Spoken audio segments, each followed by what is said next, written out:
to change the world? Start off by making your bed. If you make your bed every morning, you will have accomplished the first task of the day. It will give you a small sense of pride, and it will encourage you to do another task, and another, and another. And by the end of the day, that one task completed will have turned into many tasks completed. Making your bed will also reinforce the fact that the little things in life matter. If you can't do the little things right, you'll never be able to do the big things right. And if by chance you have a miserable day, you will come home to a bed that is made, that you made. And a made bed gives you encouragement that tomorrow will be better. To pass SEAL training, there are a series of long swims that must be completed.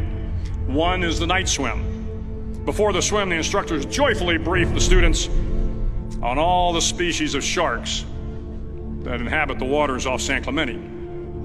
They assure you, however, that no student has ever been eaten by a shark, at least not that they can remember.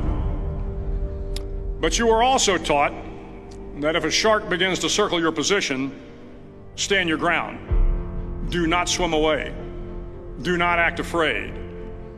And if the shark, hungry for a midnight snack, darts towards you, then summons up all your strength and punch him in the snout, and he will turn and swim away. There are a lot of sharks in the world. If you hope to complete the swim, you will have to deal with them. So if you want to change the world, don't back down from the sharks. Over a few weeks of difficult training, my SEAL class, which started with 150 men, was down to just 42. There were now 6 boat crews of 7 men each. I was in the boat with the tall guys, but the best boat crew we had was made up of the little guys, the Munchkin crew, we called them. No one was over 5'5". The Munchkin boat crew had 1 American Indian, 1 African American, 1 Polish American, 1 Greek American, 1 Italian American, and 2 tough kids from the Midwest. They out-paddled, outran, and outswam all the other boat crews. The big men in the other boat crews would always make good-natured fun of the tiny little flippers the Munchkins put on their tiny little feet prior to every swim. But somehow these little guys from every corner of the nation and the world always had the last laugh, swimming faster than everyone and reaching the shore long before the rest of us. SEAL training was a great equalizer. Nothing mattered but your will to succeed, not your color, not your ethnic background, not your education, not your social status. If you want to change the world, measure a person by the size of their heart, not by the size of their flippers. The 9th week of training is referred to as Hell Week.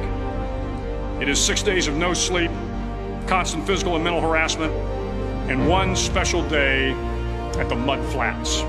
The Mud Flats are an area between San Diego and Tijuana where the water runs off and creates the Tijuana Sloughs, a swampy patch of terrain where the mud will engulf you. It is on Wednesday of Hell Week that you paddle down to the Mud Flats and spend the next 15 hours trying to survive the freezing cold, the howling wind, and the incessant pressure to quit from the instructors. As the sun began to set that Wednesday evening, my training class, having committed some egregious infraction to rules, was ordered into the mud. The mud consumed each man till there was nothing visible but our heads. The instructors told us we could leave the mud if only 5 men would quit. Only 5 men, just 5 men, and we could get out of the oppressive cold. Looking around the mud flat, it was apparent that some students were about to give up. It was still over 8 hours till the sun came up. 8 more hours of bone-chilling cold. The chattering teeth and the shivering moans of the trainees were so loud, it was hard to hear anything. And then one voice began to echo through the night. One voice raised in song. The song was terribly out of tune, but sung with great enthusiasm. One voice became 2, and 2 became 3, and before long, everyone in the class was singing. The instructors threatened us with more time in the mud if we kept up the singing, but the singing persisted, and somehow the mud seemed a little warmer, and the wind a little tamer, and the dawn not so far away. If I have learned anything in my time traveling the world, it is the power of hope.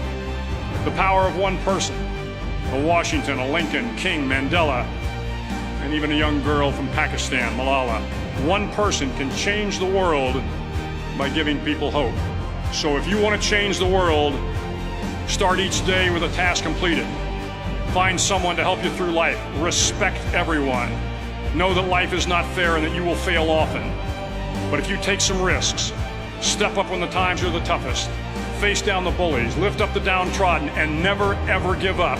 If you do these things, the next generation and the generations that follow will live in a world far better than the one we have today. And what started here will indeed have changed the world for the better.